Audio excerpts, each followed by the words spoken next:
Hello hi जय जगन्नाथ राधे राधे। चलते आज ब्लॉग को आरंभ करवा। सकालू सकालू मुझे सबुदिन ये गाई आसे तो मुझे रुटी नहीं देदेली। रात रुटी रखी नहीं गाई की देदेली। एवं चलते ए रोसे करवा। रोसे घर पलि आसिले सी बैगण धरईदेले। आज बैगण बनवा कहले गोटा बैगण को ये गोटा बैगण को मुझे काटी नेली स्टाइल डिजाइन रे काटी नौची जेहेतु फ्राए करने मसलाटा भितर को भल भाव जीव से लाल मिर्ची पाउडर ये हल्दी पाउडर जीरा पाउडर धनिया पाउडर लुण स्वाद अनुसार लुण ये टे अरारोट पाउडर तो सब मसला को ये देकर भल भाव मिक्स करदे। मिक्स करला ये वाटर टिके नहीं लेंबू बेसी नहीं जेहेतु खट्टा टिके लगे बहुत भल लगे खावाई पाटिकी को बैगन को मुझे भल भाव मिक्स कर लगेदेली सब जाक। एवं फ्राए करने टावा बसईदेली टावा गरम हो गला। देखो अधिक भी जाल देवेनि ना तो जलीज भल लगे मीडियम जाल करेंगे टावर। देखो ए तेल लगेदेली टावर ए बैगन पकईदे। देखो केते सुंदर बैगन फ्राए आज बनईजी। जदि आपण मन को खाइबार अच्छी आसतु फ्रेंड्स। बैगन फ्राए रेडी हो गला। एबे देखो एपट सेपट टे फ्राए करदे। मो वीडियो को लाइक करदेवे फ्रेंड्स। ता ऊपर टिके ना को धनिया पत्र पकाते देखो मस्त लगे खायापी भल फ्लेवर भी आसूची। देखो बैगण बनिक रेडी है। ये बेसी ऑयल देखा जाउची किंतु बेसी ऑयल नहीं मीडियम ही ऑयल अच्छी।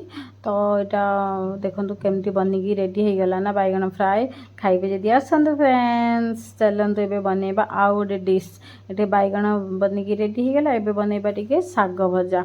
ता पूर्वर आयुर गोटे पार्सल पलि आसला से बहुत खुशी हो गला। देखो डें डें कि आसूँ हाँ मोर पार्सल आसी मोर पार्सल आसी कहीं खुशी होगी पलि आसला। ता दादा को गेल ही करदे। दादा को गेला करदे। यहीटा तार हापी बर्थडे पे अणाई सी एवं ही पिंधिक ट्राए करदे। देखो केमती भल लगुच ना नहीं फ्रेंड्स निहाती भाव में कमेंट जनइबे। यहाँ तो हापी बर्थडे लुक हम तो सी आगु ही कहीदे। देखो एबे चलते साग बनइबा। साग को मुझे बाहर कर रखी थी मो तो रोसे कम रोसे ही पुणी पलि आसिले। साग को भल भाव में धुआ धुई करदेली जेहेतु बाली लगे से पियाज को टे बारीकट कर रखीदेली। पियाज काटिली सब पनीपरिया भी मुझे काटिक रखीदी टी आलू टी बैगण टी मुग डाली को फ्राए करदे। तापर आलू बैगण सब देदेवे। देलापर टिके ना सीझी आसला प्राय 60% सीझी आसला बाहर करदे। सब फुटण देदेवे। ये पियाज और रसुण सब देदेवे। जो सीझी जाइए 60% ताको ये पकईदेवे। देखो भल भाव एपट सेपट कर साग देदेवे। देखो चलते साग दबा। साग भजा भी मोर रेडी हो गला। देखो ए खाइबा गरम गरम साग भजा पखाल भात बैगण भजा केमती लगे जे एमती दिने बनईकि घरे खातु पाटिर पूरा लाल गड़ब। जदि खाइबार अच्छी आसतु आरती किचन को। ये सालाड टे बाड़ी देते आयुर फेवरेट सालाड काकुड़ी के हो गले तार किसी दरकार नहीं। आ देखो ए चलते मुझे खाऊँगी। जदि किए खाइबे ताले आ करंतु मु खुआईदेवी आपण मानकु।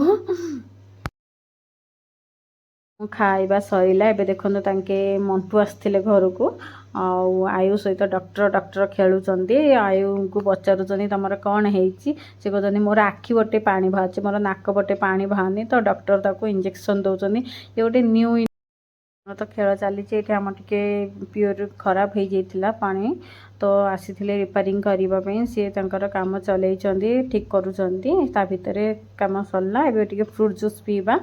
फ्रूट जूस पीवाई जेहेतु आयु कहला मामा किसी बनाओ जूस तो जूस बनवाई मुझे पलि आसली। ये गुआभा आ ग्रेप्स पोमेग्रेनेट एप्पल ये सब थिला तो ये ही फ्रूट्स थिला। ये फ्रूट्स रे गोटे जूस बनवाई मन है तो पुणी सब काटिदेली मिक्सर ग्राइंडर मिक्सर करदेली। देखो ग्राइंडर हो गला। एबे चलते लिपू को दवा तांका रिएक्शन देखा।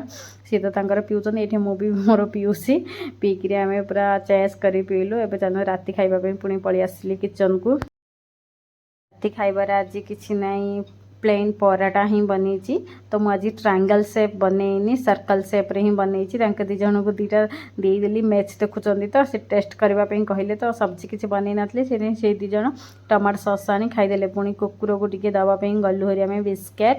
ये कुकुर मैंने तो सबुठ प्रिय हो जाइए मो धनांकर तो से कुकुर मैंने डें डें कर सब बिस्केट खाईदे। आयुर जो हंस ये पुणी मो टोस्ट खाऊँ देखु। यहाँ मो फेवरेट टोस्ट ମୋତେ ଭଲ ଲାଗେ ମୁଁ ଆମ୍ କରି ସବୁ ଖାଇ ସାରିଲିଣି। ଆୟୁକୁ ଆଇସ୍କ୍ରିମ୍ ଭଲ ତ ଆଇସ୍କ୍ରିମ୍ ଆସିଥିଲା, ସିଏ ସମସ୍ତଙ୍କୁ ଗୋଟେ ଗୋଟେ ଦେଉଛି, କହୁଛି ମୋର ମୁଁ କାହାକୁ ଦେବିନି। ଏଠି ଚକୋବାର ଆଇସ୍କ୍ରିମ୍ ଆସିଛି, ମୁଁ ଟିକେ ଏଠି ଖାଇଦେଉଛି, ବାୟାଣୀ ଭଳିଆ ଆସିଛି, କିଏ ଦେଖିବେନି ମୋତେ, ମୋ ମୁହଁ ଭଲ ଦେଖାଯାଉନି ଫ୍ରେଣ୍ଡସ୍। ମୁଁ ବ୍ଲଗ୍ ଫିନିଶ୍ କରୁଛି ଫ୍ରେଣ୍ଡସ୍, ପୁଣି ଦେଖା ହେବ ନେକ୍ସଟ ବ୍ଲଗ୍ରେ। Bye bye, Radhe Radhe, good night all friends.